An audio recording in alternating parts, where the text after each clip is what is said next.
¿Qué tal? Muy buen día. Sean todos bienvenidos a la actividad del día de hoy que el Museo de la Mujer preparó para ustedes.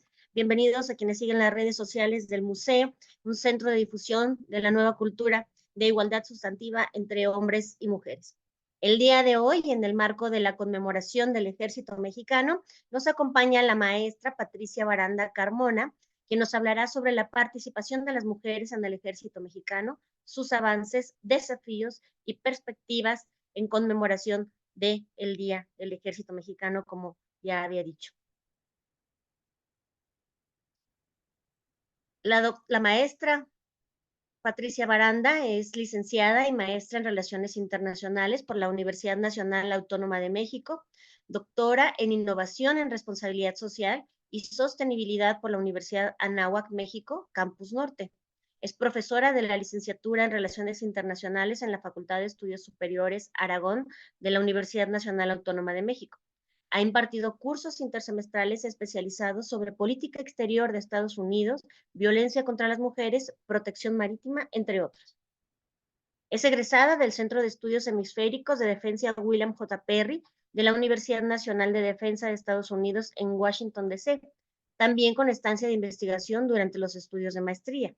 Fue seleccionada como una de las 24 becarias internacionales del Centro de Estudios Estratégicos Internacionales en Washington. Ha sido ponente en diversos eventos nacionales e internacionales, como el Conversatorio de 20 años de Perspectivas desde América Latina sobre la Agenda de Mujeres, Paz y Seguridad, organizado por la Escuela Superior de Guerra de Colombia. El Conversatorio Conflicto Rusia-Ucrania, organizado por el INVESTAP, participante en el seminario que analiza la participación de las Fuerzas Armadas en tareas de seguridad pública, organizado por el Colegio Interamericano de Defensa y la Junta Interamericana de Defensa en Washington, D.C., entre muchas otras actividades relacionadas con su especialidad. Es autora de diversos artículos en temas de seguridad, asuntos internacionales, asuntos marítimos, entre otros, publicados por la Secretaría de Marina Armada de México, la Secretaría de Relaciones Exteriores, el Comando Sur de los Estados Unidos, la revista Estudios en Seguridad y Defensa de la Escuela Superior de Guerra de Colombia, el Centro de Estudios Internacionales Gilberto Bosques del Senado de la República, entre muchos otros. Sus líneas de investigación analizan la seguridad y defensa en América del Norte, la geopolítica, los asuntos marítimos, mujeres, paz y seguridad, política exterior y organizaciones de la sociedad civil. Pues sin más preámbulos, maestra Patricia, le damos el uso de la voz. Muy bueno, antes que nada quisiera agradecer la cordial invitación que me hicieron llegar para ser partícipe de este importante evento, cobijada por el Museo de la Mujer. En particular, le doy mi más sincero agradecimiento a la doctora Patricia Galeana, a usted, maestra Sarid, también por compartir esta tarde con su servidora, de igual forma a todo el staff y a todos los participantes de este evento. Eh, Espero también que esta exposición que se va a hacer de un tema tan importante y de coyuntura, no solamente en el Estado mexicano, sino también eh, en lo que viene siendo a nivel internacional, pues galardone o trata de no solo destacar, bueno, de entrada la importancia que tienen nuestras Fuerzas Armadas como uno de los principales flancos defensivos del Estado mexicano. Y lo vamos a ver más adelante, no solamente en términos como tal, armados, sino propiamente en el ámbito diplomático en su justa dimensión que les compete. Para mí, pues un privilegio hablar de nuestras Fuerzas Armadas, en particular del Ejército Mexicano, y especialmente ensalzar eh, la participación de las mujeres en esta labor. Bueno, tal como se los mencionaba, el día de hoy les voy a hablar sobre la participación de las mujeres en el Ejército Mexicano. De entrada, bueno, avances, retos y perspectivas de entrada. Quisiera aclarar que al decir Ejército Mexicano también incluyo, o sea, lo planteo desde una manera general, también estoy incluyendo a la Fuerza Aérea Mexicana para hacer esa afinación. Bueno, vamos a ver el contenido que se les va a exponer el día de hoy. Bueno, de entrada les vamos a dar una breve introducción sobre el tema. Posteriormente vamos a abordar el contexto internacional y la participación de las mujeres en el ámbito militar. En este sentido es importante destacar este tema porque lo que trato de identificar son aquellos factores coyunturales que han incidido en esta apertura de la participación de las mujeres en un ámbito que históricamente y tradicionalmente, en particular, hasta lo que vienen siendo las grandes guerras, era propiamente dominado por el sexo masculino. Y vamos a ir identificando aquellas coyunturas, estos contextos internacionales coyunturales que fueron dando la pauta para esa incursión de la mujer, tanto en el plano internacional, en marcos como, por ejemplo, la Organización de las Naciones Unidas, lo que ha dado la pauta a diferentes instrumentos internacionales que no solo buscan eh, institucionalizar políticas de igualdad de género, sino también incidir o incidir en estas políticas en cada uno de los estados que comprenden o que conforman a esta organización. Asimismo, vamos a identificar en este punto coyunturas que dieron la pauta, especialmente en lo que viene siendo nuestro continente, para esa incursión y cómo va a haber un matiz, un cambio de perfil de la nueva misión del militar. No solo, hablo del militar en términos generales, y cómo ahí se va a insertar la participación de la mujer. Va a ser crucial. Más adelante vamos a abordar el contexto nacional, evidentemente de México, y la participación de las mujeres en el ejército mexicano. Aquí ya lo aterrizamos a nuestro ejército nacional. En ese aspecto, me gustaría empezar dando un perfil de lo que viene siendo Sedena, considerando que, perdón, considerando que, pues, como generalmente nos decía alguna profesora de metodología de las ciencias sociales, la mayoría de nosotros estamos acostumbrados a hablar como si todo el mundo supiera de lo que estamos hablando. Sin embargo, una de las misiones que tienen ustedes como investigadores, como académicos y evidentemente como escritores, ya pudieron ver por ahí, tengo diversas publicaciones, es hablar, sí, para el público conocedor, pero especialmente para el que se está iniciando o el que no sabe, ¿sí? Y me refiero a diferentes públicos. O sea, hay gente que a lo mejor está en el Senado o es un estudiante de preparatoria, qué sé yo. Hay una amplia gama de personas que a lo mejor están interesadas en el tema, quizás no, pero le tocó presidir la comisión, no sé, de Relaciones Exteriores o la comisión de Marina, de las Fuerzas Armadas, y no necesariamente son expertos o tienen ese conocimiento de estos temas. En ese sentido es que voy a permitirme darles una generalidad del perfil de Sedena para que entendamos precisamente dónde han incursionado las mujeres, en qué tareas que paulatinamente se han venido abriendo para su participación, que como vamos a ver, aquí es muy interesante que ustedes me ayuden, o que lo que yo les quiero dar a entender cómo paulatinamente se fue dando esta apertura en el exterior y de la misma manera fue incidiendo en el Estado mexicano. También vamos a ver algunos aspectos coyunturales históricos que incidieron en esa apertura, pero desde mi perspectiva, inclusive con base en mi expertise, yo sostengo que este panorama internacional ha tenido una fuerte influencia para esta apertura e institucionalización de políticas de igualdad de género, tanto en el plano civil como propiamente en el que estamos abordando el día de hoy, que es el militar. Ahora bien, bueno, en ese tenor voy a ir hablando de diferentes coyunturas en las que México bueno, el ejército mexicano ha tenido esta apertura para las mujeres. Por supuesto que hay infinidad de operaciones en las que han entrado bueno, han incursionado las mujeres, sin embargo, voy a procurar destacar las más importantes.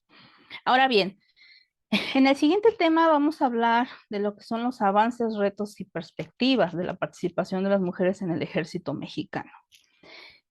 Cuando fui desarrollando mi presentación, me fui dando cuenta que en algunos temas iban implícitos los desafíos. No obstante, al final se los voy a tratar de ensalzar o de enfatizar para que ustedes lo tengan claro. Entre los avances, pues definitivamente hay bastos, no solamente en el plano civil, sino también propiamente en el plano militar.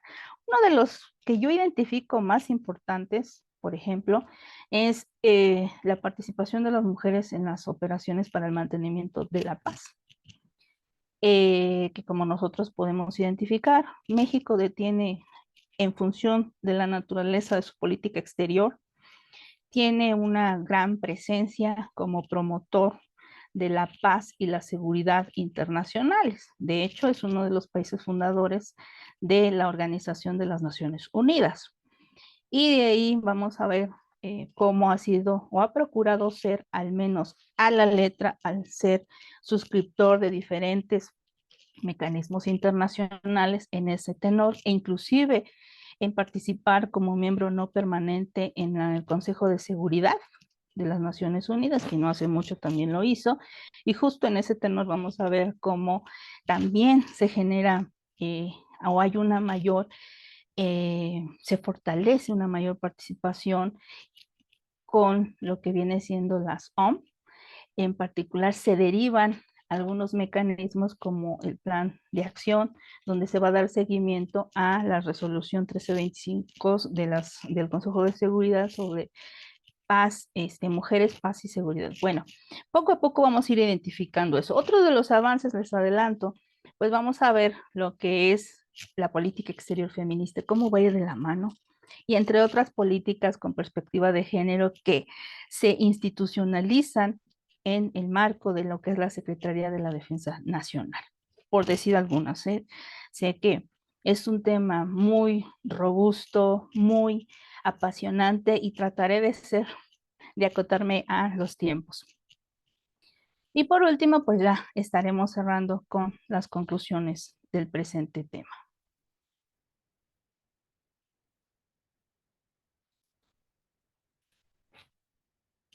Bueno, de entrada tendríamos que plantear, bueno, ¿cuál es la razón de ser de los ejércitos? Bueno, como todos sabemos, en general, independientemente de las características propias de cada uno de los estados y de sus propias doctrinas y visión dentro y fuera de sus fronteras, todo ejército tiene la misión, el objetivo, prácticamente su razón de ser es proteger la soberanía y la integridad territorial, la integridad de sus instituciones, a su población.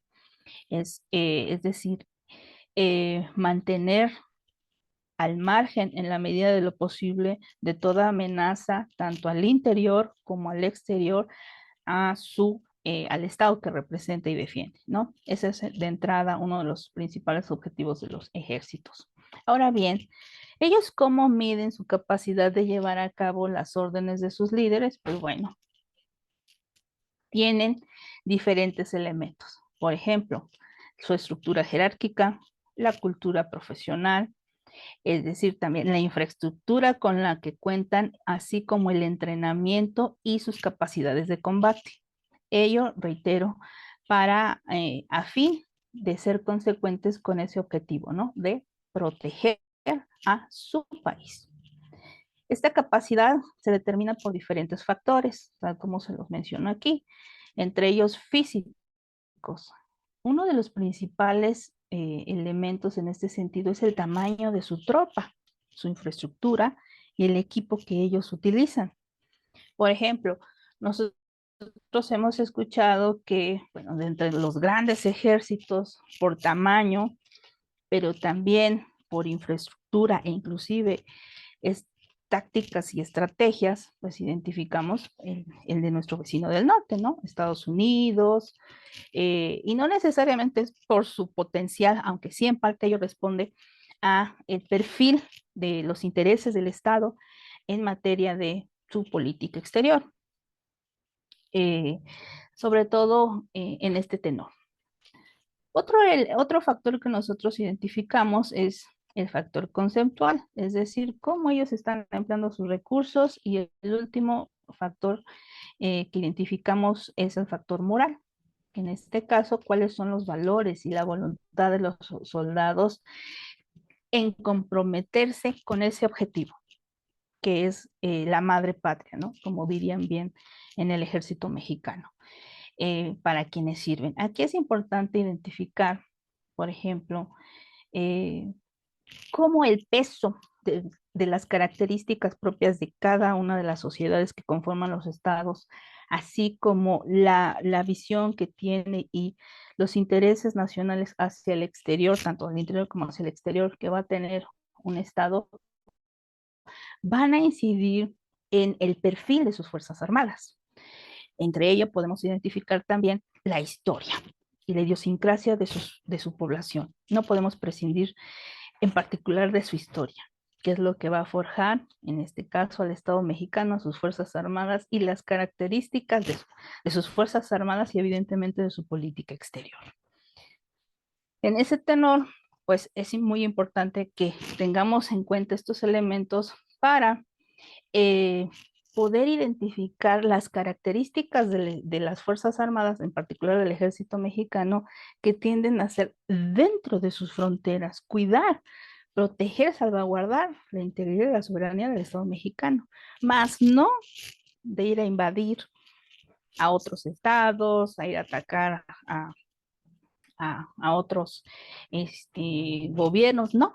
¿Por qué? Porque la historia tiene un peso muy importante en este perfil de los militares mexicanos. Ahora bien, ¿cuál es la importancia de incorporar a las mujeres en el ejército? Estoy hablando en términos generales. Bueno, la incorporación de las mujeres bajo una perspectiva de género tiene el potencial de aumentar la capacidad de combate y ampliar, obviamente, que el paradigma militar tradicional al incluir aspectos de seguridad no tradicionales. Aquí en este punto es importante destacar lo siguiente. Y de hecho tiene mucho que ver, más adelante se los voy a explicar en la coyuntura, en este cambio, en estas coyunturas, en estos matices que se van a dar en los procesos internacionales, cómo va a incidir o va a ser un punto crucial de inserción de las mujeres en la participación con mayor auge, a eso me quiero referir, en lo que viene siendo actividades militares. Y aquí es importante destacar cómo en esa coyuntura va a haber un cambio, una transición y una apertura, no solamente a las mujeres en el ámbito castrense, sino también se va a identificar pues que va a haber un cambio se van a agregar de las amenazas tradicionales político-militares que generalmente son aquellas o se definen como aquellos enfrentamientos de estados contra estados, es decir, ejército contra ejército, como lo que hoy por hoy está sucediendo, por ejemplo, en la guerra de Ucrania y Rusia, que era impensable en pleno siglo XXI, y es lo que estoy pensando, era impensable en la década de los 90 y obviamente que a principio de este nuevo milenio. Sin embargo, vemos que por eso hay una continuidad de amenazas tradicionales, pero vamos a ver cómo en la coyuntura de la posguerra, en el contexto de la posguerra fría, van a surgir nuevas amenazas y ello también va a dar la pauta para esta incursión de las mujeres en tareas militares. Ahora bien, la presencia de las mujeres va a significar, evidentemente, que el aumento de efectivos de los ejércitos, también en el aumento de los factores físicos del ejército, como les mencionaba, en mayor diversidad de habilidades, en lo que es una mejor toma de decisiones, eficiencia y rendimiento. Y yo más adelante les voy a profundizar, por ahí hice una entrevista a una capitán del Ejército de Colombia para, como parte de mi ejemplo para esta exposición. Y pues por ahí me comentaba, y ojo, aquí sí me gustaría especificar que mi trabajo en este tenor lo que busca es ensalzar la participación de las mujeres en tareas militares, pero también el hecho de promover esa equidad, esa suma de talentos, tanto de lo que vienen siendo los varones como de las mujeres. Cada uno, o sea, aquí no se trata de un feminismo exacerbado, no, no, no, no, sino lo que buscamos es que cada vez la complejidad internacional y evidente en el plano nacional en su justa dimensión es más difícil. Necesitamos a más talentos, necesitamos más habilidades y gente pensante, tomadora de decisiones que coadyuve a tratar de aminorar todas estas complejidades. Y en ese tenor, por lo que yo propugno es por esa suma de talentos de cada uno de los géneros. Aquí no es de que un género sea superior al otro, no. Cada uno con sus habilidades puede sumar para resolver y procurar garantizar la seguridad y la paz en sus respectivos planos, que eso es lo que se busca. Bueno, otro punto por aquí, hablamos de la colaboración de las mujeres en operaciones para el mantenimiento de la paz, donde pues se busca facilitar a las comunidades afectadas canales de comunicación y vínculos con la sociedad civil.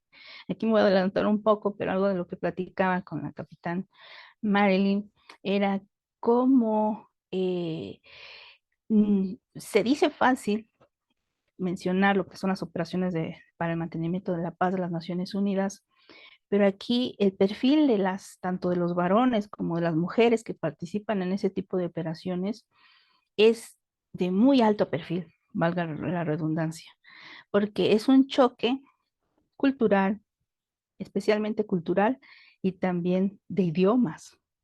Y es ahí donde es todo un reto y vamos, es muy importante este tema, vamos, dentro de la participación en términos generales de nuestras Fuerzas Armadas en este tipo de operaciones, ¿no?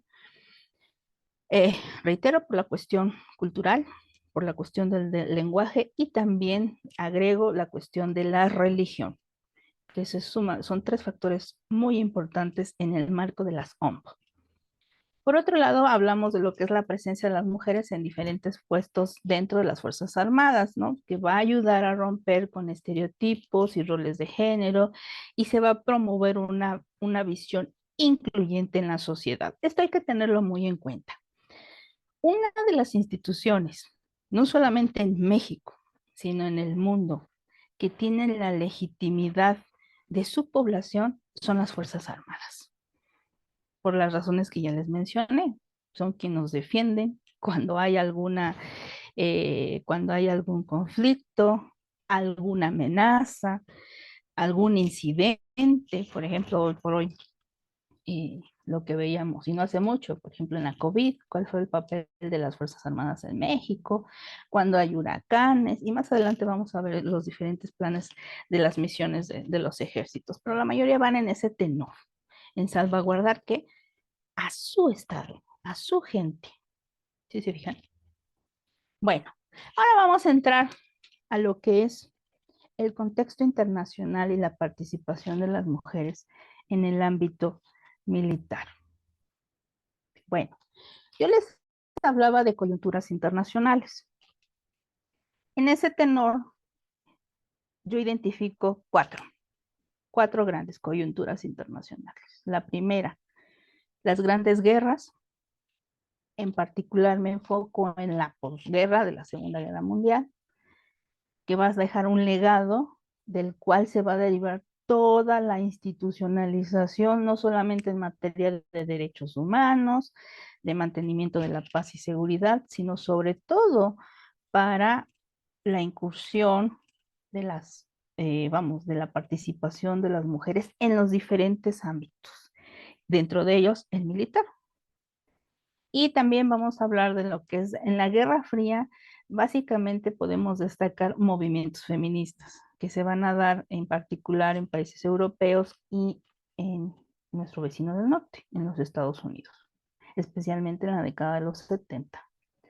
Posteriormente identificamos la posguerra fría.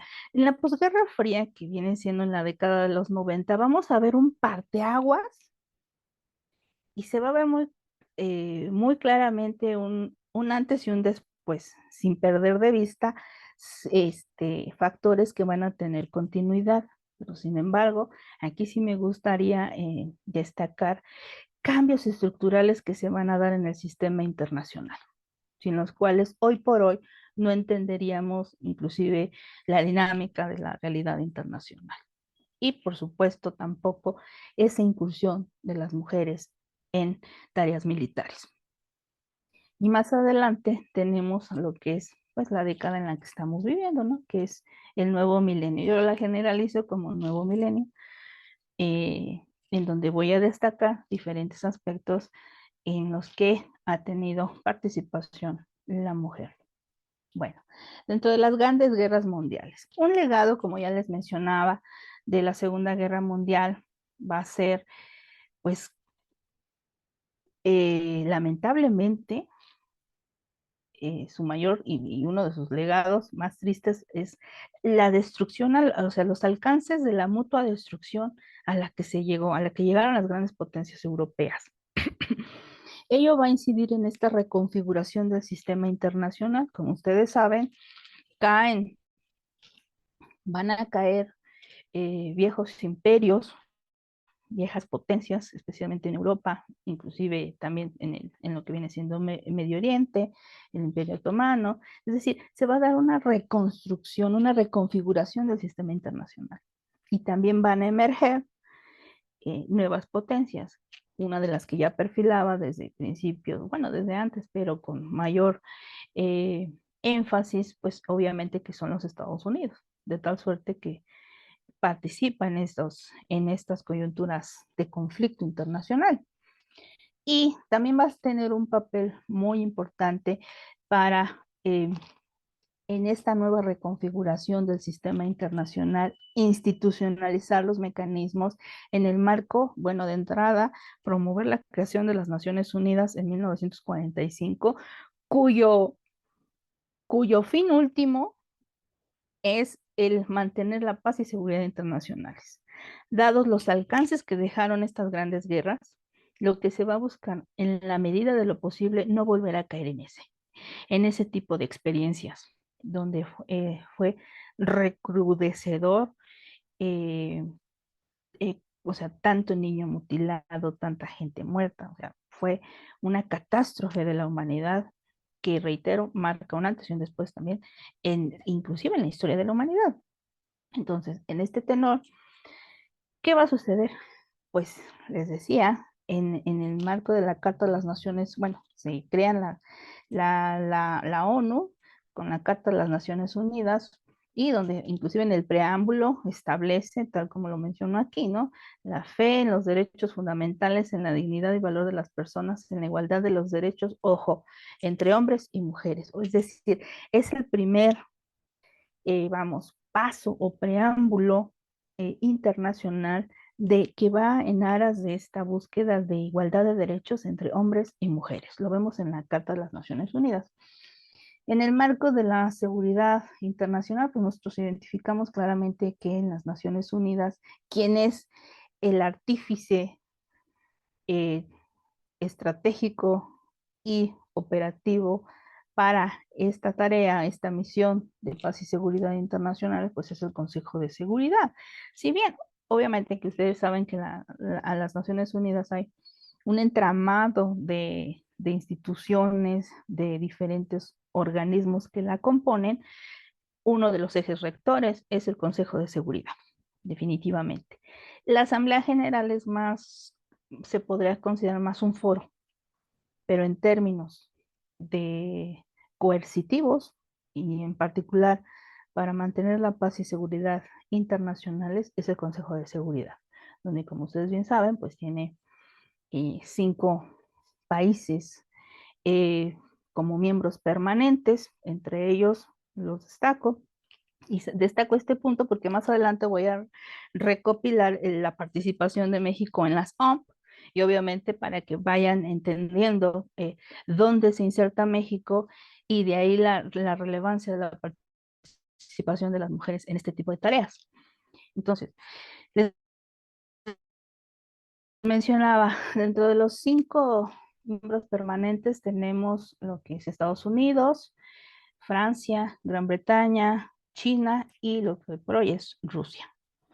Y bueno, cuenta con otros 9 países que son no permanentes. Entre ellos son de manera periódica. Hay toda una logística interna para que ellos obtengan un lugar, que como ya se los mencionaba, hace poco, 2021 estuvo México como miembro no permanente en este Consejo de Seguridad. Ahora bien, bueno, vamos a identificar que dentro de este legado y lo que les voy planteando, pues quien va a llevar la batuta como uno de los, pues sí, triunfadores, líderes triunfadores de la Segunda Guerra Mundial, sin menoscabo de algunos otros, es Estados Unidos. Y como les decía, él llevó la batuta de la creación de las Naciones Unidas en pro de la paz y seguridad internacionales. Y como ustedes bien saben, no hay un organismo o no hay un poder mundial que le diga a un país, oye, no intervengas al país B o no intervengas al país A. Y por supuesto que siempre en este tipo de instituciones, en los diferentes planos que ustedes lo analicen, hay un trasfondo político, ¿no? Pero lo que se busca es aminorar en la medida de lo posible estos males. O sea, no llegar a esas dimensiones como en las grandes guerras. Es así que se van a ir adaptando diversos instrumentos internacionales de carácter declarativo y vinculantes. Ojo, aquí sí me gustaría precisar que declarativo, pues tal como lo dice la palabra, pues son declaraciones, pero no hay una formalidad que coercione a los países para llevar a cabo esas declaraciones. Y ya cuando hablo de instrumentos internacionales vinculantes, es decir, que el país que lo suscribe se está obligando a llevar a cabo los acuerdos o los puntos a los que se llegó a ese instrumento internacional. Yo por instrumento internacional lo generalizo o trato de generalizar pues diferentes acuerdos, tratados, convenios en diferentes materias. En este caso, en la materia que nos ocupa, que viene siendo paz y seguridad, y evidentemente también en materia de género. Y bueno, es aquí donde van a ensalzarse, van a destacar los derechos de las mujeres, la igualdad del género, a la par con un consenso cuasi global internacional sobre los compromisos políticos y las estrategias multilaterales para esa consecución de la igualdad y el empoderamiento de la mujer. Ojo, vean desde qué, o sea, ya en qué etapa se va a empezar a incursionar en estas medidas de la búsqueda de igualdad de derechos, de oportunidades en todas las áreas que comprenden, ¿no?, la realidad en sus diferentes contextos. En la materia que nos ocupa, obviamente que hay muchos instrumentos internacionales. Nosotros nos vamos a abocar en el plano global, evidentemente también en el plano regional, algunos de los más relevantes. Entre ellos identificamos la Convención sobre la Eliminación de todas las formas de discriminación contra la mujer, la CEDAW, de 1979. Bueno, que esta básicamente se puede considerar como la constitución, o pues sí, una constitución, la máxima carta de los derechos de las mujeres, derechos humanos de las mujeres. También identificamos la Convención Interamericana para Prevenir, Sancionar y Erradicar la Violencia contra la Mujer de Belém do Pará, de 1994. Aquí es importante que ustedes identifiquen, vayan viendo en qué fechas se van a ir firmando este tipo de instrumentos internacionales. Y ella también nos va a ir dando, paralelamente, nos va a ayudar a entender ¿Qué pasaba en estos contextos de 1979, 1994, 1995 y en el 2000 para que se institucionalizaran o se diera paso a estos mecanismos internacionales? Pero bueno, regresando, pues identificamos lo que decía la Convención de Belém do Pará de 1994, que esa básicamente es en el plano regional. Después tenemos la Declaración y Plataforma de Acción de Beijing en 1995, es decir, ya desde Do de Pará y lo que es Beijing, estamos hablando de un contexto de posguerra fría. Para que vayamos hilando estos elementos con lo que más adelante les voy a plantear. Y entonces, ¿qué identificamos aquí? Bueno, la importancia de Beijing va a ser que se va a buscar la transversalidad de la perspectiva de género en todas las políticas de gobierno. Eso es lo que va a culminar a los gobiernos. En ese tenor, podríamos nosotros identificar, bueno, con todas estas bases jurídicas que estamos revisando, pues podemos explicarnos, por ejemplo, la creación del INMujeres, ¿no? Y toda la política pública y marco legal que se ha venido institucionalizando en la materia de género, ¿no? Por hacer una mención. Por el otro lado, también otro de los mecanismos internacionales de gran envergadura es la resolución 1325 del Consejo de Seguridad, que versa sobre mujer, paz y seguridad en el año 2000. Esta va a tener un gran impacto, pero en lo que viene siendo en la participación de las mujeres mexicanas en las OMS, así como en la creación del Plan Nacional de Acción, que le va a dar seguimiento a esta resolución y de manera no directa, pero sí indirecta, a la consecución de una política exterior mexicana feminista, que eso es algo que son uno de los grandes avances. Les decía que esta parte de los avances, desafíos, van a ir implícitos en el transcurso de esta exposición. Y se puede decir que este es uno de los grandes avances. Algo que de manera objetiva y proactiva suelo criticar del Estado mexicano es que tenemos muchos instrumentos internacionales de la materia que ustedes quieran, ¿eh? Y a veces, dónde está el bemol? En que se firma, pero no se ejecuta. Y créanme, la mayoría de todo lo que escribo, y no me deja mentir la gente que me conoce de la Armada de México, o sea, en las pláticas, en lo que escribo, en este tipo de conferencias, generalmente siempre lo critico, porque somos un país que tenemos, independientemente de ciertas coyunturas, pues tenemos una tradición histórica muy rica y una política exterior, pues, o sea, envidiable, o sea, la verdad, con sus bemoles.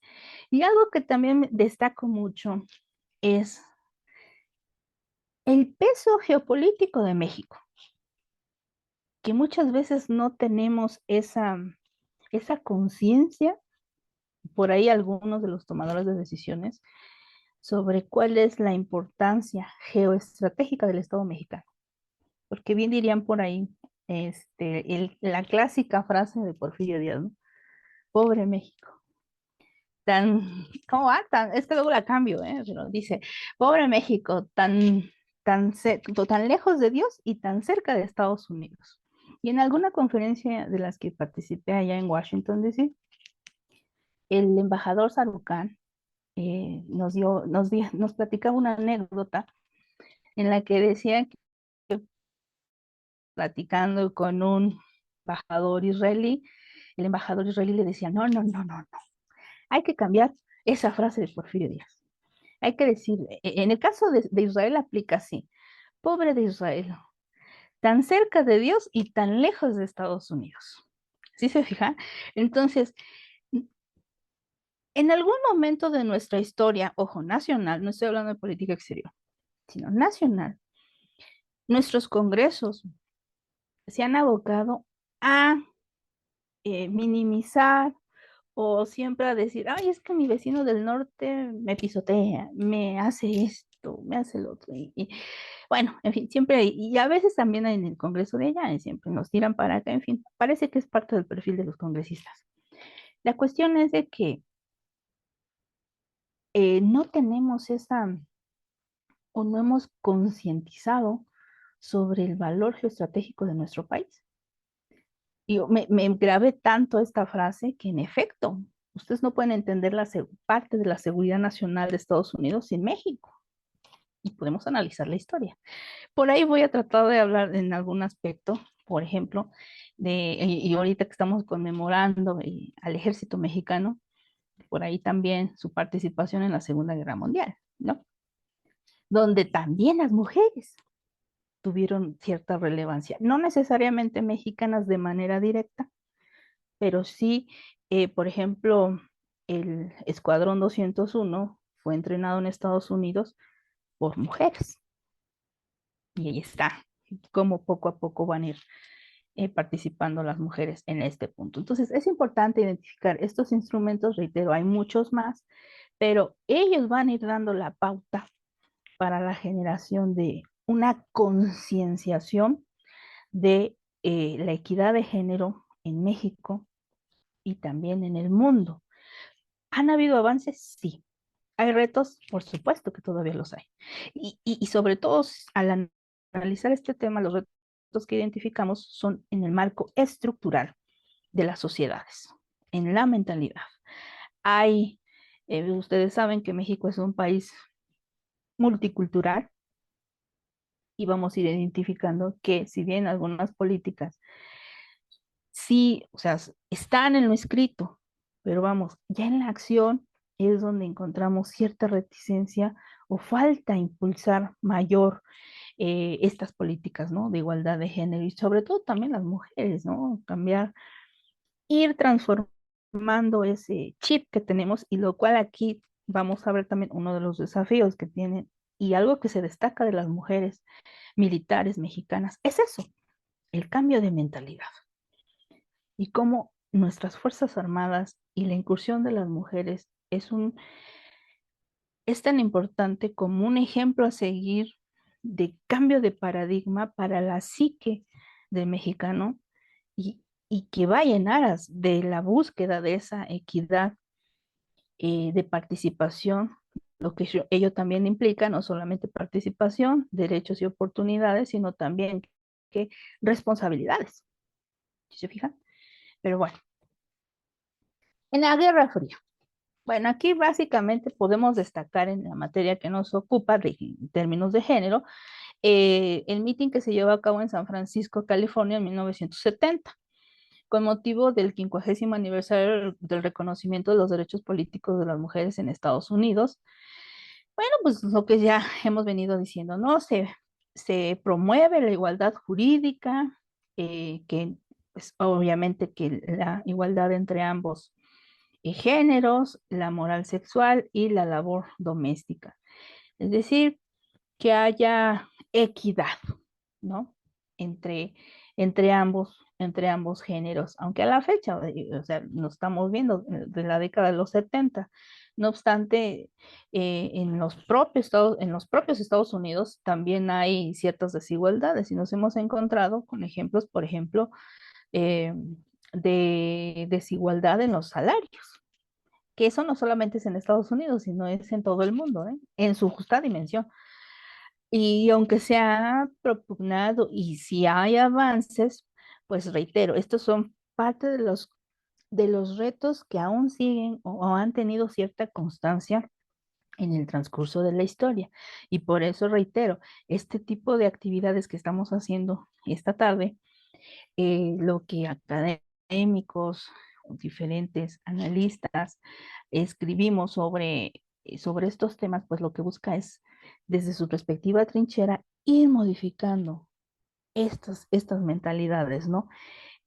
E incidir de facto, paulatinamente, hacer patente esta igualdad entre los géneros.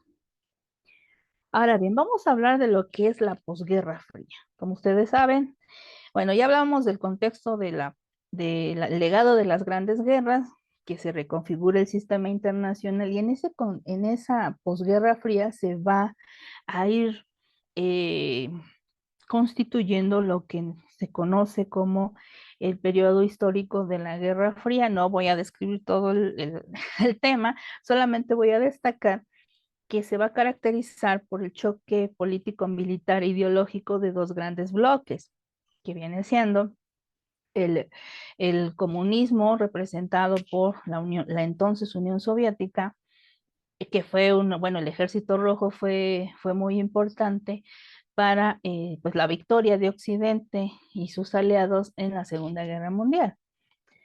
Y posteriormente, pues Estados Unidos, ¿no? Es el líder del bloque capitalista que lo representa obviamente que Estados Unidos y también Europa Occidental. Es decir, el mundo se va a partir en dos, se va a dividir en dos y se va a caracterizar por una suma cero, es decir, si el bloque comunista ganaba, perdía el adversario y viceversa. Bueno, después de múltiples factores y tensiones internacionales, hay un punto, y después de prácticamente 40 años y de esas tensiones de la bipolaridad que caracterizaron al sistema internacional, pues llegamos al fin de la Guerra Fría por diferentes factores, tanto internacionales como internos, especialmente de la Unión Soviética, de tal suerte que para inicio de los 90, pues ya estamos básicamente en esa transición a un sistema internacional mm, primordialmente unilateral. En este sentido, ¿qué es lo que nosotros vamos a identificar? Y por eso les decía que pusiéramos atención en esta coyuntura, vamos, en estos cambios que se van a dar en el plano internacional, porque aquí va a ser un rompimiento de ese esquema bipolar y reitero, se va a dar paso a un sistema internacional caracterizado por la unipolaridad, es decir, por el dominio hegemónico preponderantemente, sin menoscabar a otras potencias, de los Estados Unidos. Ahora bien, esta, esta coyuntura y este liderazgo de Estados Unidos, que por ahí Fukuyama habla del fin de la historia, por estas características que les menciono, también va a incidir en cambios estructurales de este sistema internacional. Ello, ¿cómo se va a hacer patente? Con valores como la democracia, que van a incidir en qué? En una mayor participación política, no solamente de la población que en general, sino de la población femenina en lo particular. Es ahí donde va a tener mayor relevancia y va a ser una plataforma política o un trampolín, si lo queremos ver como desde esa perspectiva, para la incursión, una mayor incursión de las mujeres en tareas militares.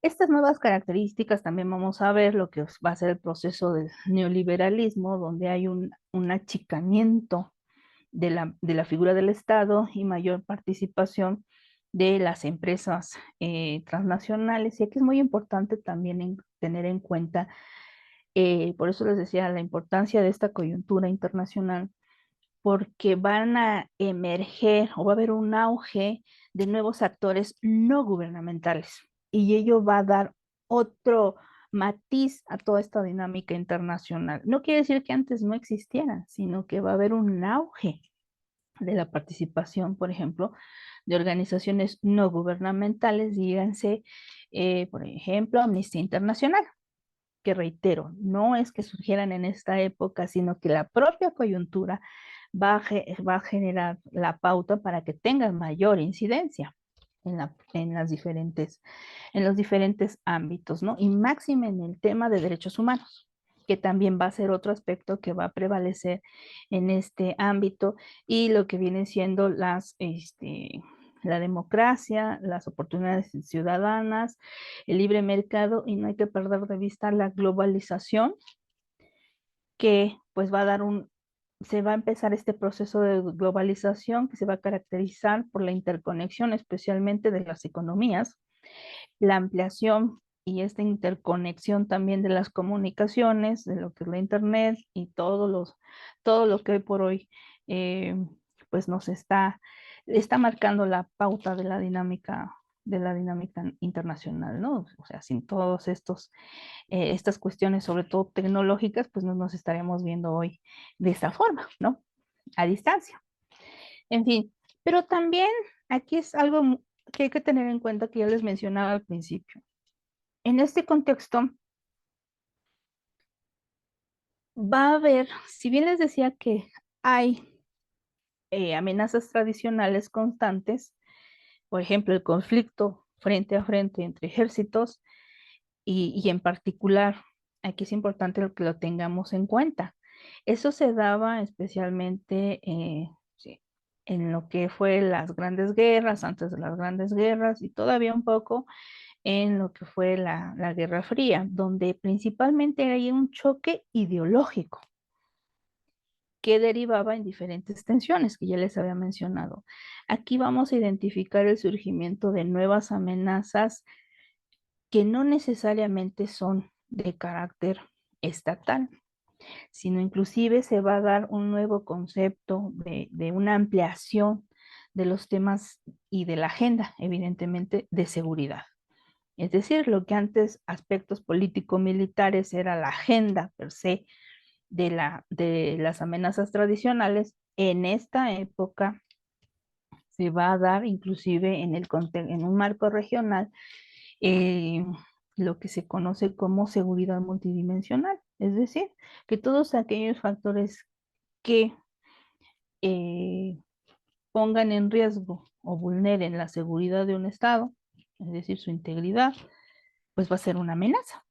Y de hecho se entró en un gran debate, porque decían, ¿y cómo vamos a paliar todas estas nuevos riesgos o amenazas con el ejército? Y ojo aquí con lo que estoy planteando, porque precisamente ante la amplitud de la agenda de las nuevas amenazas a la seguridad, por ejemplo, debido al cambio climático, donde quizá para Estados Unidos y México no sea un riesgo de seguridad nacional el calentamiento global en el sentido de que desaparezca el territorio mexicano, pero sí lo es para los países caribeños, donde son pequeñas islas y al elevarse el nivel del mar, ello que implica, por ejemplo, un caso en el Pacífico es Tuvalu, que es prácticamente un país que se está hundiendo. Y para ellos el calentamiento global, en efecto, sí es una amenaza a su seguridad nacional porque están a punto de desaparecer. O sea, es en este sentido cómo van a ir emergiendo nuevas amenazas, entre ellas, por ejemplo, la proliferación de armas, de la proliferación de armas nucleares, entre otras. También vamos a ver un auge de lo que es el tráfico, perdón, el tráfico de armas, el narcotráfico y posteriormente lo que es el crimen organizado, que antes pues no figuraba con tanta importancia como va a ser en este contexto, cuyos factores, ya lo mencionábamos, van a ser estructurales y no hay que perder de vista, por ejemplo, la década perdida que conocemos en lo que es el continente americano, donde va a caracterizarse especialmente por lo que es la deuda externa, que yo a veces digo a mis alumnos, la deuda eterna. ¿Y ello a qué va a llevar? A que los viejos paradigmas se vayan modificando, viejos paradigmas políticos, económicos y sociales. Por ejemplo, en el caso de México, va a entrar, no va a tener un proceso paulatino para esa transición de una economía cerrada que caracterizó, por ejemplo, la segunda mitad, parte de la segunda mitad del siglo XX, la economía del Estado mexicano, y va a transitar de manera inmediata a una economía abierta, neoliberal. ¿Y ello o sea, qué incidentes va a tener o qué va a implicar, más bien, Bueno, va a haber, como ya les decía, esta transición de economía cerrada a una economía neoliberal va a incidir en una menor participación del Estado en temas sociales y por ende, ¿qué va a pasar? Reducción de lo que es en programas sociales y también hay que tener en cuenta dentro de los factores internacionales las crisis, las grandes crisis, por ejemplo, la del 73 y posteriormente lo que ya les decía, que va a ser este elemento de la deuda externa. Entonces, ¿qué va a haber? Va a haber un deterioro en el aspecto social al interior del país que va a generar ¿qué? Mayor inseguridad, desempleo, bueno, es toda una cadena. Y eso va a generar problemas de inseguridad que hoy por hoy las venimos arrastrando de hace tiempo y que lamentablemente se han venido agudizando y ampliando. Entonces, ante estas características, ¿qué va a hacer el ejército? Vamos, ¿qué van a hacer las Fuerzas Armadas? Y aquí justo es parte de lo que se cuestionaban, pues los ejércitos estaban profesionalizados para atender pues propiamente tareas militares, es decir, la guerra. Ellos están preparados para una guerra, pero estamos identificando que hay nuevas amenazas, por ejemplo, en términos de salud, las pandemias, ¿no? Ahora es muy reciente el caso de COVID, pero todos estos aspectos empiezan a cuestionar y a debatir de lo que es el nuevo paradigma, perdón, de la seguridad en este contexto de posguerra y más adelante lo vamos a ver eh, con lo que fueron los atentados del 11 de septiembre del 2001 en Estados Unidos, cómo va a haber una reestructuración de lo que es la arquitectura de la seguridad internacional. Y donde aquí es importante destacar que pues el terrorismo es prácticamente tan viejo como la humanidad, ¿no? O sea, no es algo tan nuevo, sin embargo, como se atacó a Estados Unidos, pues se replantea, inclusive se pone como una prioridad de la agenda internacional y evidentemente también en la agenda regional. Y todos estos aspectos van a incidir para identificar, bueno, cuáles va a ser el perfil de los militares. Y aquí también eh, se cuestiona, por ejemplo, en el caso de las Fuerzas Armadas en América Latina y también en el caso de México, había una mayor. Tradicionalmente, pues el ejército pues se limitaba a lo que eran sus cuarteles y las tareas que le demandaba sus gobiernos, quien estuviera a su mando. Sin embargo, también vamos a ver que va a haber un matiz en las relaciones cívico-militares, de tal suerte que va a haber un mayor acercamiento de las Fuerzas Armadas a su sociedad, a la sociedad que se debe. Y ahí que inclusive paulatinamente se van a ir desarrollando, además de las tareas que tienen, pero con mayor frecuencia, actividades con la sociedad civil. Y va a haber, independientemente de los desfiles, que los desfiles es muy importante, de ese acercamiento de las Fuerzas Armadas con su sociedad, vamos a ir viendo que se va a ir poco a poco rompiendo ese paradigma de ver al ejército como una otredad a distancia de mí como civil, como parte de la sociedad, sino que se va a ir viendo que son parte de un todo. Además, también vamos a ir identificando en este contexto cómo la composición de los ejércitos, pues generalmente, y esto también va a variar de un país a otro, eh, pues generalmente es gente que venía, pues no sé, del campo, gente que venía a buscar nuevas oportunidades, especialmente varones, ya lo decíamos, gran parte de la composición de estas Fuerzas Armadas venía prevaleciendo el varón. De hecho, más adelante vamos a ver también algunas cifras de la presencia de mujeres en el ejército y cómo ese también viene siendo a la fecha un desafío que paulatinamente esperemos se vaya resarciendo. En el nuevo milenio, pues ya les hablaba, ¿no?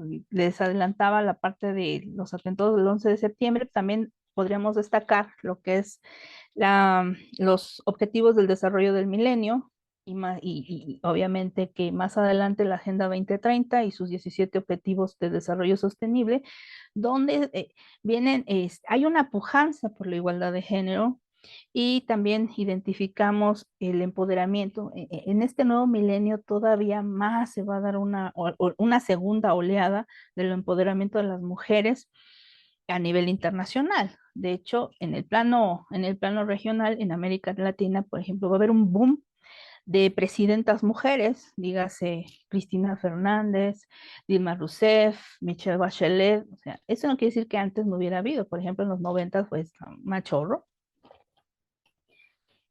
Nicaragua y así. O sea, sí, diferentes aspectos. Te van a dar o también oleadas de concienciación sobre discriminación, abuso y acoso, abuso sexual, violencia de género. Un caso ilustrativo es, por ejemplo, las convocatorias Ni Una Menos y Me Too. Asimismo, identificamos en el caso de las mujeres en las academias militares va a haber una mayor apertura en academias militares, en políticas inclusivas, en acceso a cargos y funciones operacionales, por ejemplo, en aspectos de infantería, caballería blindada, artillería, pilotaje. Y más adelante vamos a ver también lo que es la incursión de las mujeres en operaciones especiales, que son especiales porque tanto física, mental como, vamos, la persona, sea hombre o mujer, tiene que tener unas características muy, muy específicas y de muy alto nivel para este tipo de actividades. En el caso de Estados Unidos, aquí destaca lo que decía en su momento el director de la Junta Interamericana de Defensa, cómo ha sido, vamos, importante el papel de las mujeres en las Fuerzas Armadas y sobre todo en el marco de las operaciones de paz de las Naciones Unidas, porque algo que yo les decía en un principio, eh, el llevar a cabo este tipo de operaciones conlleva retos, repito, culturales, de idioma, pero también religiosos. Y en el aspecto cultural, no hay que perder de vista que hay algunas sociedades, por ejemplo, en el caso de Afganistán, que las mujeres no pueden tener contacto con los hombres. Algo que me platicaba la capitán que entrevisté de Colombia en su experiencia en la OMP en el Sahara, es que, por ejemplo, la importancia de las mujeres en este sentido, de que allá había mujeres que solamente hablan, o sea, los únicos hombres con los que hablan es su papá, su esposo, su hermano o su hijo. Entonces, ¿cómo podría generar el diálogo, construir los mecanismos de paz un hombre en este contexto? Se dificulta más. Y es ahí donde se destaca el papel de las mujeres. Algo que también me mencionaba la capitán es que las mujeres tendemos a ser más organizadas. Nos guste, bueno, más organizadas. También, no quiere decir que los hombres no sean responsables, pero como que somos multitarea. Hacemos varias cosas al mismo tiempo y somos más, me decía ella, que vemos, tenemos una visión más a futuro y los hombres, si vamos, con sus debidas excepciones, tienden a ser a veces más reactivos y nosotras a planificar más las cosas. Entonces, por eso decía que la incursión de las mujeres en estos aspectos militares, pues se trata de sumar para llegar a los objetivos, ¿no? Que es tratar de salvaguardar la integridad de, de los países. Ahora bien, vamos a lo que es el contexto nacional y la participación de las mujeres en el ejército mexicano. Bueno, aquí como yo les mencionaba, voy a dar una semblanza muy sucinta sobre lo que es el perfil de la Sedena, ¿no? La Secretaría de la Defensa Nacional. Bueno, ella, aquí hay que tener muy en cuenta que pues prácticamente si nosotros analizamos a fondo quienes institucionalizan al Estado mexicano revolucionario, prácticamente son militares. No obstante, para 1946 se llega a un pacto, eh, un pacto político de no escrito, donde a partir de entonces se respetan los privilegios, pero también las obligaciones de las Fuerzas Armadas a cambio de esa lealtad y apoliticidad de las Fuerzas Armadas respecto a los gobiernos civiles, de tal suerte que México desde entonces jamás y hasta la fecha ha tenido un golpe de Estado, ni tampoco una crisis política en coyunturas, por ejemplo, en el 2000, cuando hubo una transición del partido que gobernó por más de 70 años, el Partido Revolucionario Institucional. Las Fuerzas Armadas se mantuvieron al margen ante la alternancia y hace poco, ¿no? En 2018 también, con cuando asume la presidencia el presidente Andrés Manuel López Obrador, las Fuerzas Armadas se mantienen al margen, ¿no? Y vamos a ver, por ejemplo, como las Fuerzas Armadas también con el presidente Obrador, pues han tenido, en particular el ejército, ha ganado terreno en tareas, por ejemplo, de infraestructura, ¿no? En el caso de lo que viene siendo aquí en el corredor interoceánico, lo que viene siendo también el corredor interoceánico del Istmo de Tehuantepec, el AIFA, el Tren Maya, y vamos viendo esa participación del ejército en esta administración. Bueno, las fuerzas, como ya lo decía, se han mantenido al margen a partir de entonces. Dentro de los antecedentes, pues bueno, tenemos el antecedente histórico de la Secretaría de Guerra para fechas de 1814. Sin embargo, ya como la conocemos actualmente, se institucionaliza a través de diferentes decretos en 1937, donde se separa la Secretaría de Guerra de la Armada. Esta es otra historia que más adelante, en otras ocasiones, platicaré.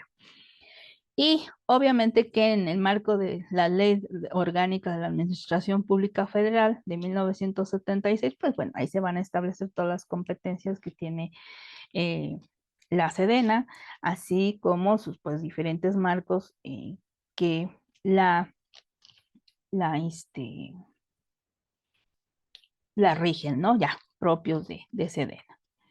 Ahora bien, ella va a fungir, aquí es importante destacar porque es algo con lo que me he encontrado, por ejemplo, en el exterior, cuando me dicen que, ¿por qué México tiene dos instituciones armadas? Es decir, eh, sobre todo para los latinoamericanos, inclusive los estadounidenses, ¿no?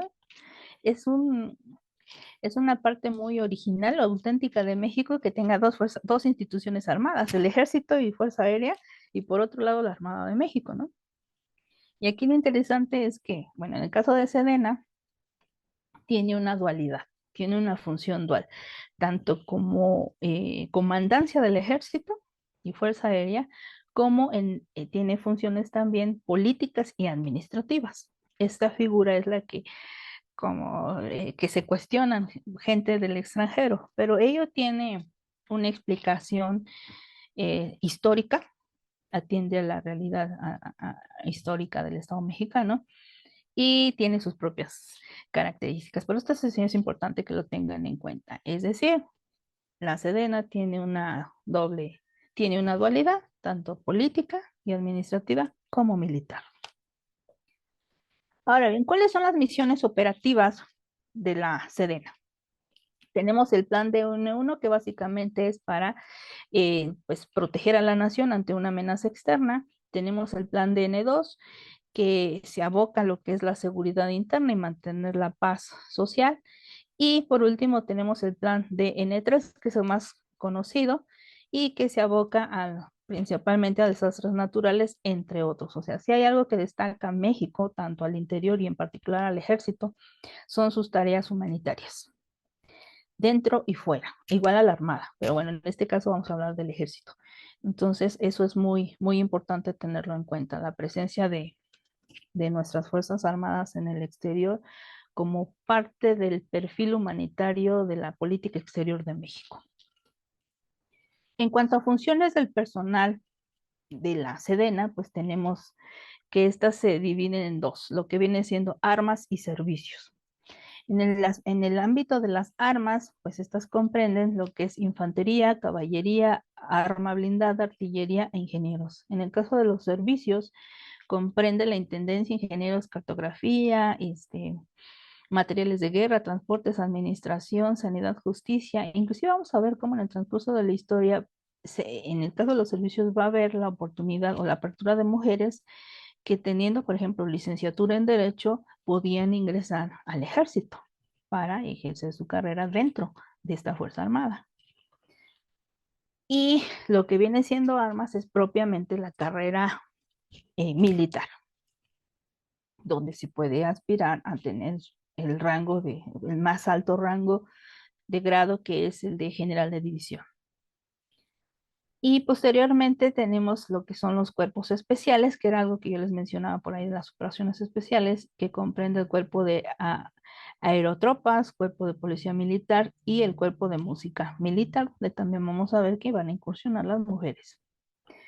Bueno, algo que les mencionaba, dentro de estas generalidades sobre la Sedena, pues esta cuenta con 12 regiones militares y 48 zonas militares desplegadas en lo que viene siendo territorio nacional, precisamente para cumplir su misión de salvaguardar nuestra integridad. La Fuerza Aérea se integra por 4 regiones aéreas y pues básicamente se forma por pilotos aviadores que disponen de los servicios del ejército. Aquí hay un detalle muy importante que en el ranking internacional habla del peso que le dan los gobiernos al aspecto militar. Se podría decir que el aspecto del gasto militar es un indicador en ese sentido. En el caso de México, México es uno de los países que da el menor, que destina el menor presupuesto en el marco del PIB a sus Fuerzas Armadas. De hecho, para la década de finales de los 90 y 2000, pues se destinaba el 0.4%.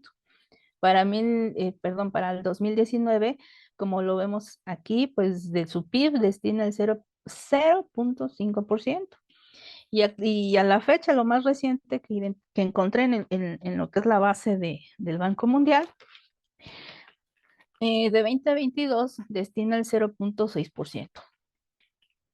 Y esto, reitero, nos habla de la preponderancia que tienen los gobiernos en su ámbito militar, que reitero, el ámbito militar actualmente, por las coyunturas que ya les comenté, no solamente tiene un carácter per se del conflicto, de la guerra, sino también político y diplomático en su justa dimensión.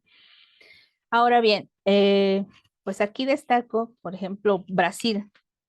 Y no lo comparo con Estados Unidos porque pues sabemos que esa es una gran potencia a nivel internacional, pero sí lo comparo con países hermanos de las Américas, que por ejemplo dentro de los dos grandes hermanos latinoamericanos en este continente pues son México y Brasil, por su tamaño, por su geografía, dimensión poblacional, etc. Y pues Brasil, a diferencia de México, pues destina el 1.1% de su PIB al gasto militar. Chile 1.8%, Colombia 3.1%, es decir, Colombia casi se acerca a los Estados Unidos y no es Estados Unidos, pero en fin, es eh, por cuestiones peculiares. Aquí también hay que destacar, y es muy importante, algo que yo suelo considerar, es que eh, tenemos que entender pues las características propias de cada uno de estos países y sus aspiraciones en materia de política exterior. Por ejemplo, en el caso de Brasil diríamos, ¿por qué destina esa cantidad de su PIB? Pues hay que entender que también Brasil forma parte eh, de esta figura de diálogo, entendimiento político, metarregional como es los BRICS, ¿no? Entonces todo ello conlleva esta cuestión del gasto militar. Ahora bien, de acuerdo con las cifras de la Sedena, cuenta con un personal de 214,157 elementos, de los cuales 25,257 son mujeres. Aquí traigo una tabla que está basada en las cifras de Sedena de 2020, y pues si nosotros analizamos, estos son los altos rangos, de lo que es los grados, bueno, la jerarquía que comprende a esta institución armada, pues el máximo les decía que es el de general de división, donde, como podemos identificar, no hay ninguna mujer.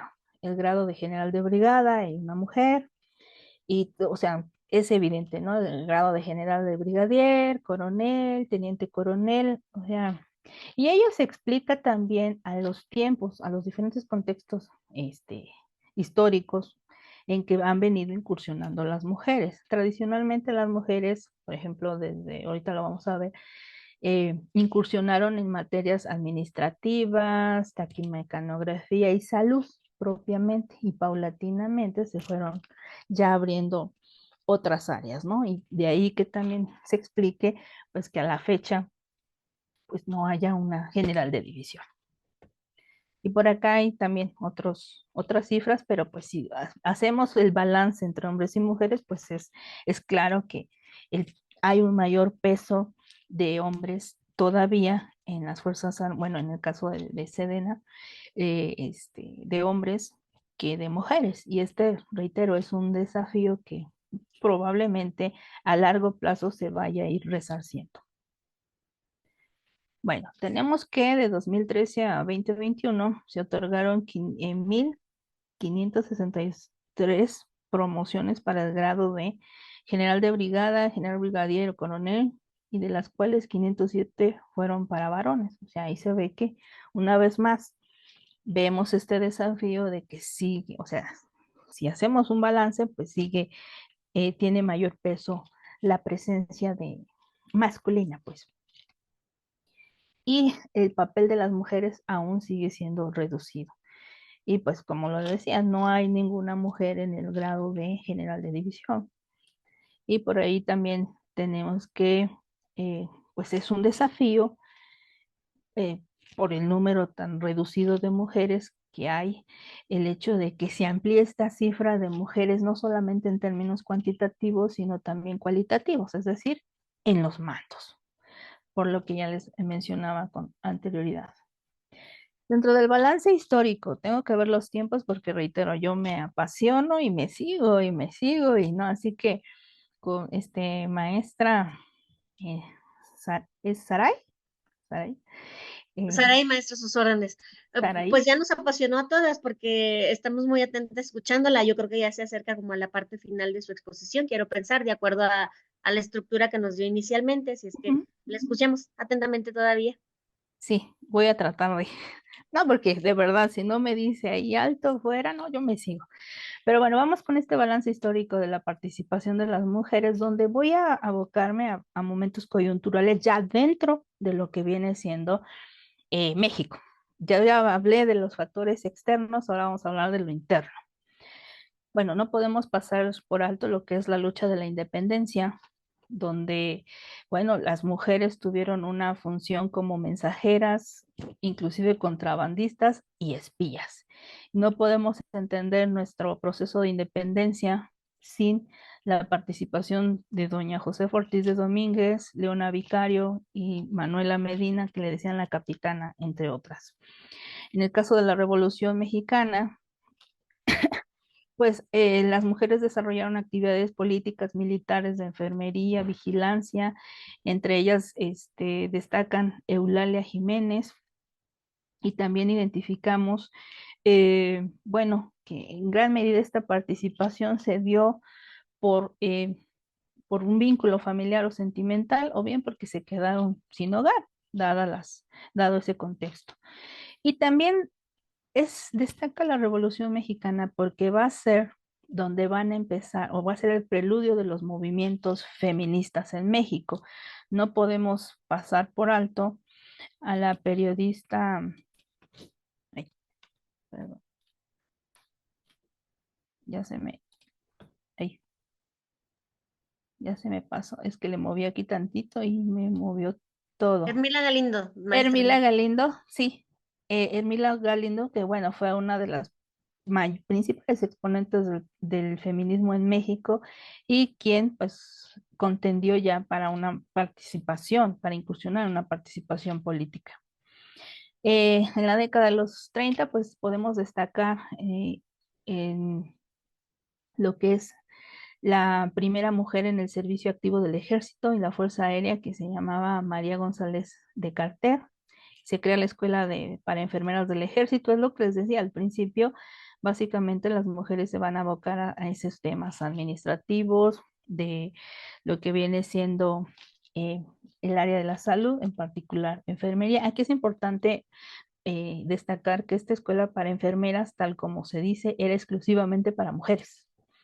No había participación para hombres dentro del ejército, sino esto se va a dar en el nuevo milenio, donde ya, y es más actualmente, ya hay paridad de género en esta escuela, porque entran tanto hombres como mujeres.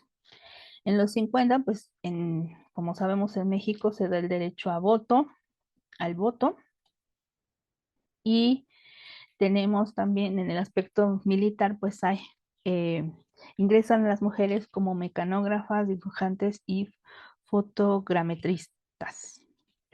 Para la década de los 70, aquí va a haber una coyuntura muy importante, que es la Conferencia del Año Internacional de la Mujer, auspiciada por la ONU en 1975. ¿Cuál va a ser el impacto de esta conferencia? Pues bueno, que va a incidir en reformas legales tendientes a eliminar la desigualdad entre hombres y mujeres en nuestro país, y va a ser uno de los antecedentes para el marco legal y políticas en temas de sexualidad, anticonceptivos y reproducción. Temas que para la mayoría en ese contexto todavía había un tabú para grupos conservadores. Es de ahí la importancia de esta conferencia. Para los 80 vamos a identificar que hay un hostigamiento, bueno, el tema del hostigamiento sexual se tipifica como delito, ¿no? En nuestro marco legal. Y más adelante, pues ya tenemos, ¿no? Lo que les decía, la incursión de las mujeres en el coro y la orquesta del Ejército y Fuerza Aérea, y ya empieza a haber una mayor presencia de ellas en los desfiles militares a partir de entonces, que estamos viendo en los 80. Para la década de los 90, pues hay participación de ellas dentro, o sea, se concentran en actividades administrativas de fabricación de armas y municiones, y lo que yo les decía, ya empiezan a contratarse sobre todo mujeres con la carrera de Derecho. Y eh, para 1994 es la primera vez que se otorga el grado de general brigadier a una mujer.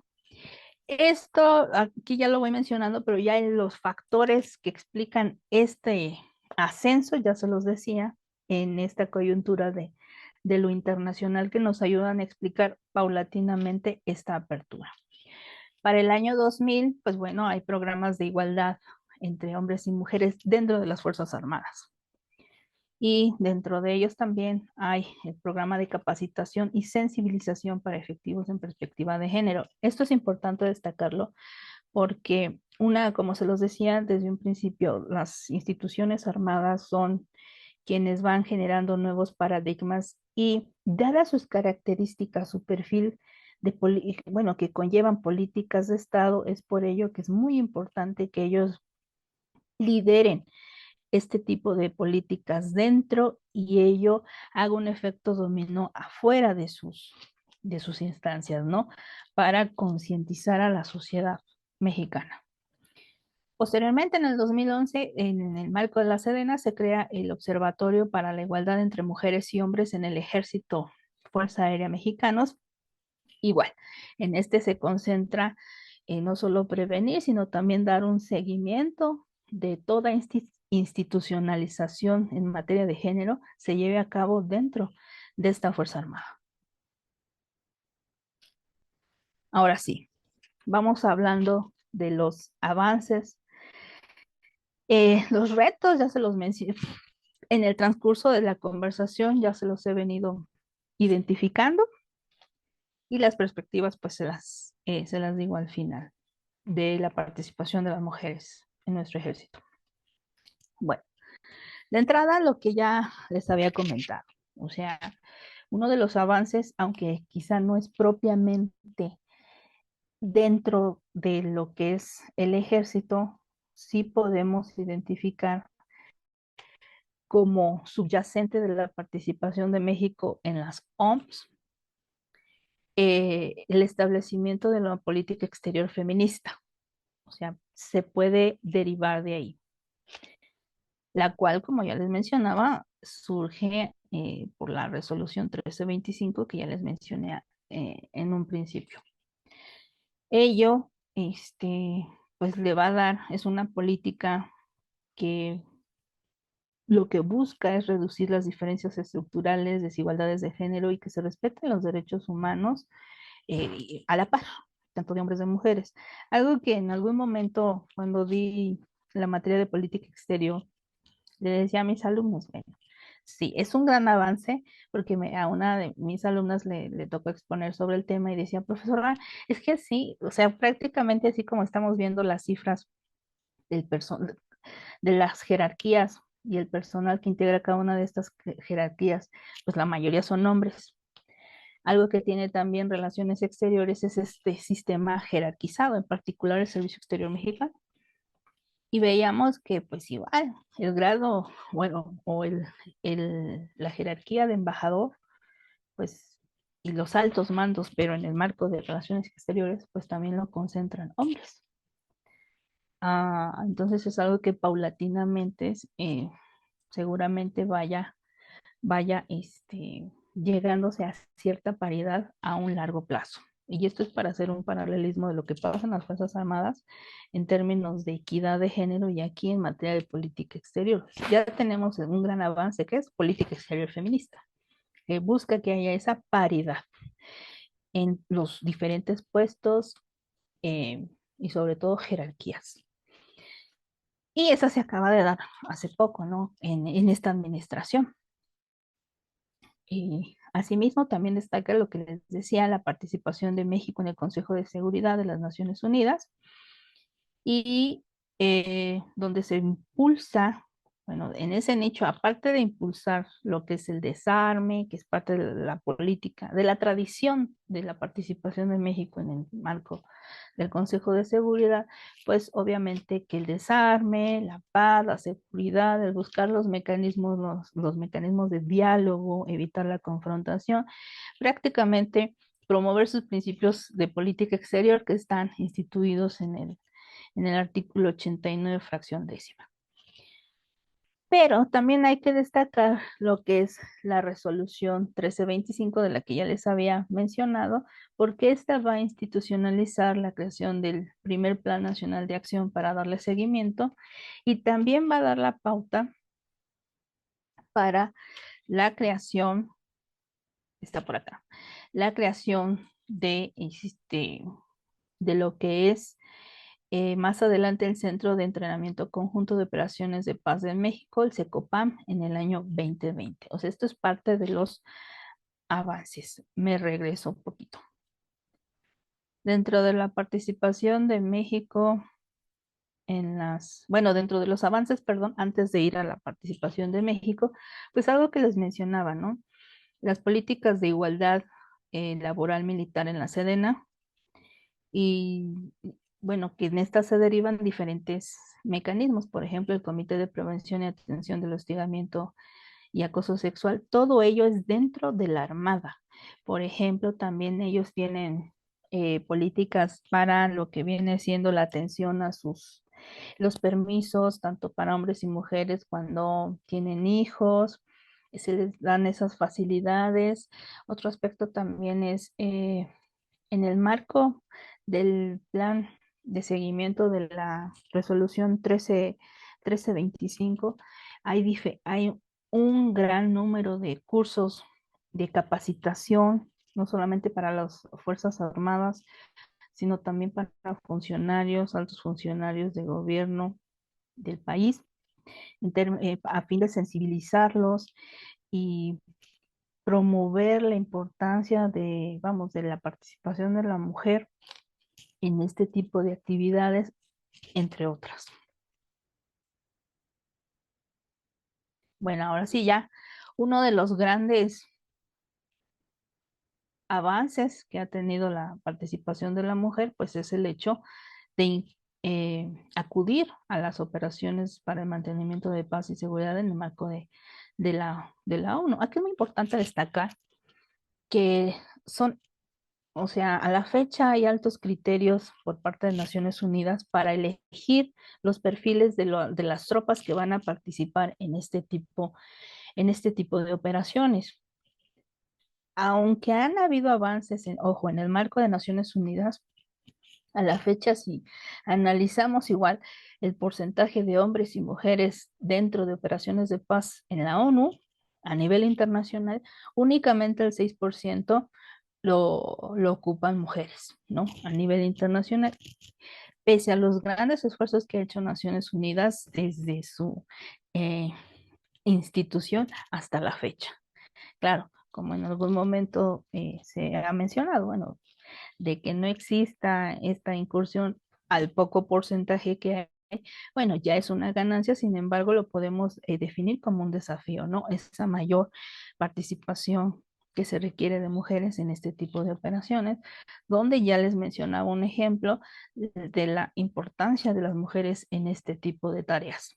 Asimismo, ya les adelantaba lo que es el SECOPAM, y bueno, aquí es importante destacar que pues, México ocupa el lugar 29 a nivel mundial dentro de los principales contribuyentes en términos financieros en las OMP y segundo en América Latina. Por tanto, de acuerdo con lo que la documentación que revise, pues México ha procurado, sus Fuerzas Armadas han procurado que haya una equidad de participación tanto de hombres como mujeres en este tipo de tareas.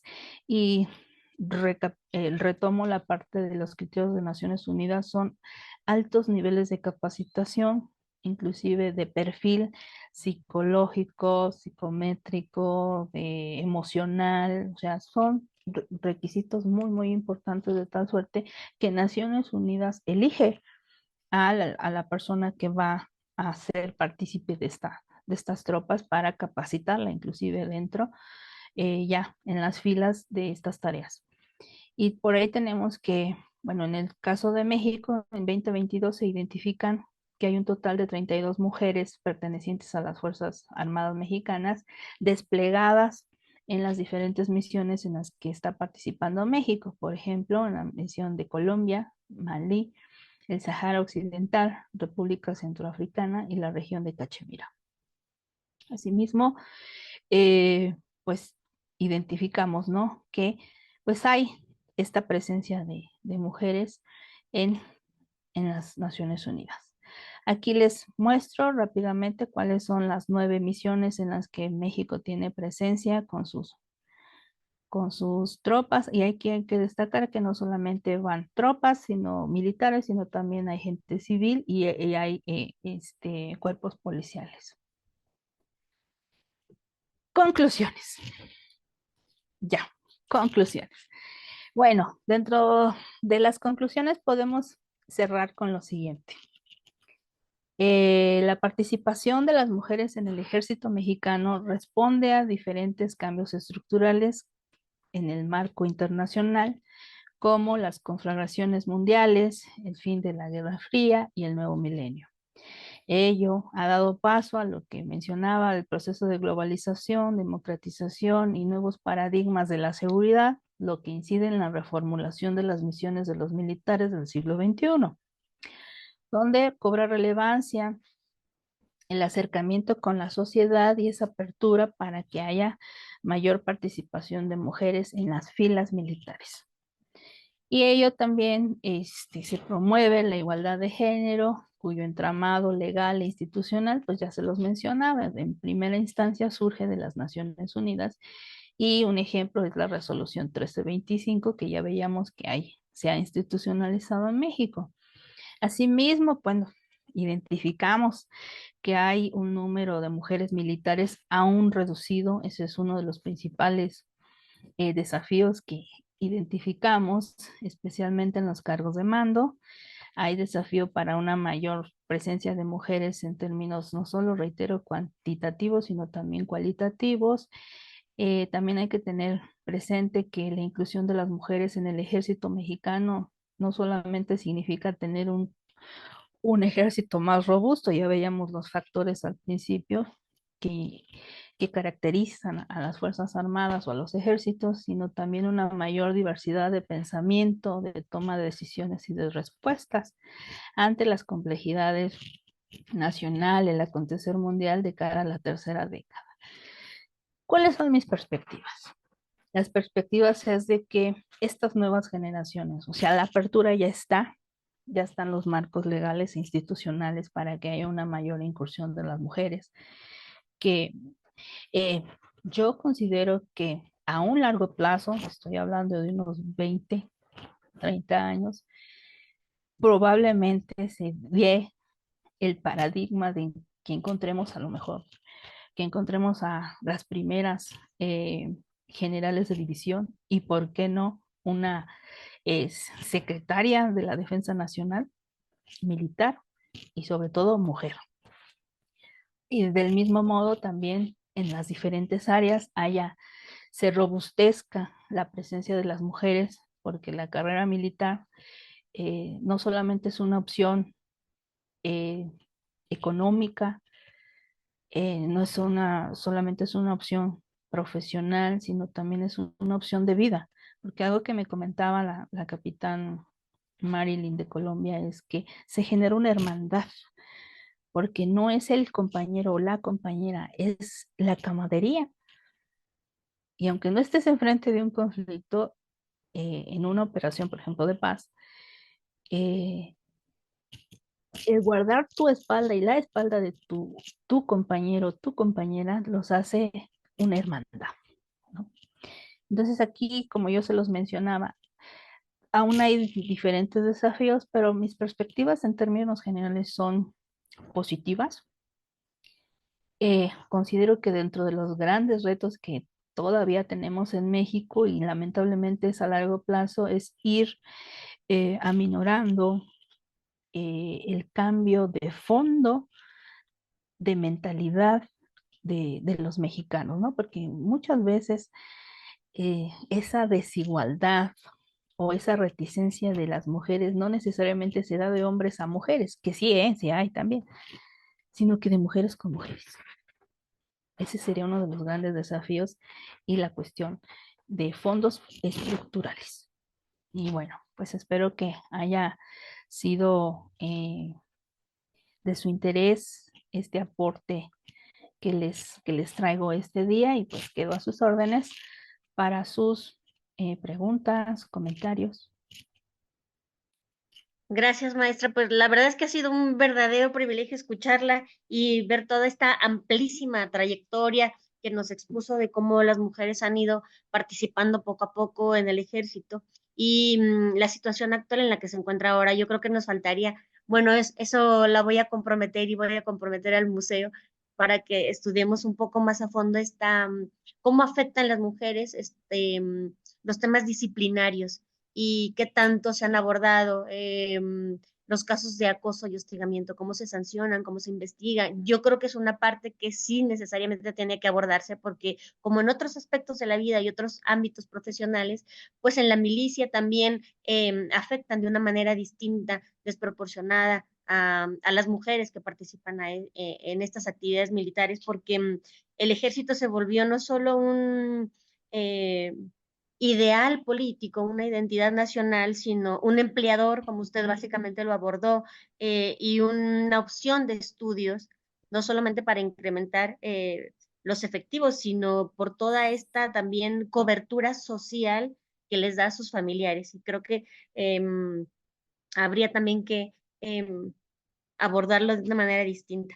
Muchas gracias a ustedes por la invitación y por permitirme exponer este tema de coyuntura pues a más personas de otros, pues, de todo nuestro país y de otros ámbitos. Muchísimas gracias y un saludo a la doctora Galeana y a todo su staff y a usted también, Saraí, muchísimas gracias, maestra, por su participación y sus comentarios. Un Gracias a honor todos. para mí, maestra, un honor para mí.